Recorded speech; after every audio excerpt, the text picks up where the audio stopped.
சென்னையில் அடிக்கிற வெயிலுக்கு எங்கேயாவது தண்ணியில் போய் மிதக்கலாம் போல் தோணுச்சு.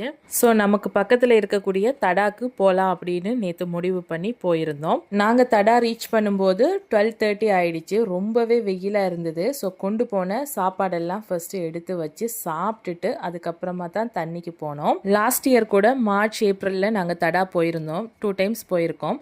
ஸோ அப்போ இருந்ததை விட இப்போ தண்ணி அதிகமாகவே இருந்தது. எப்போவுமே தடா போனால் மெயின் அருவி வரைக்குமே போக மாட்டோம். ஏன்னா அது ரொம்ப லாங்காக இருக்கும். ரொம்ப தூரம் நம்ம நடந்து போகிற மாதிரி இருக்கும். ஸோ முன்னாடியே ஏதாவது ஒரு பிளேஸ் பார்த்து கூட்டம் இல்லாமல் ஒரு நல்ல ஒரு இடமா பார்த்து நாங்கள் எப்பயுமே அங்கே தான் குளிக்க ஆரம்பிச்சிடுவோம். ஸோ இந்த டைமும் எங்களுக்கு ஏற்ற மாதிரியான ஒரு பிளேஸ் பார்த்து அங்கேயே உட்காந்துட்டோம். ஈவினிங் 5 o'clock வரைக்குமே அங்கே தான் உட்காந்துட்டு இருந்தோம். எந்திரிக்கவே மனசு வரல.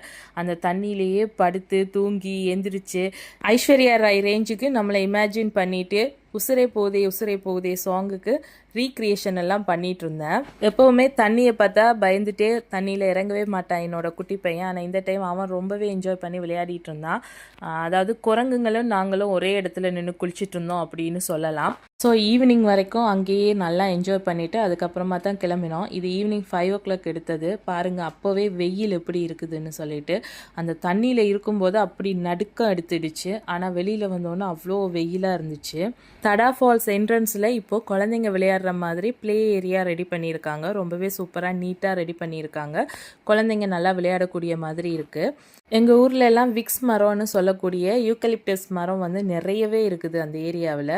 ஸோ வரும்போது வண்டியை நிறுத்தி கொஞ்சம் இலையெல்லாம் பறிச்சுட்டு வந்தோம். ஏன்னா வீட்டில் அதை வச்சு ஆவி பிடிச்சா கொஞ்சம் தலைவலியெல்லாம் சரியாகும் அப்படிங்கிறதால வண்டியை நிறுத்தி என் ஹஸ்பண்ட் பறிச்சார். ரொம்பவே வாசமாக இருந்தது. பறிக்கும்போதே கையில் அவ்வளோ வாசமாக இருந்துச்சு. எங்கள் ஊரில் இந்த மரத்தை விக்ஸ் மரம்னு சொல்லுவோம். தைல மரம்னு சொல்லுவாங்க சில பேர், நான் கேள்விப்பட்டிருக்கேன். உங்கள் ஊரில் என்ன சொல்லுவீங்க அப்படிங்கிறத கமெண்டில் சொல்லுங்கள். நன்றி, வணக்கம்.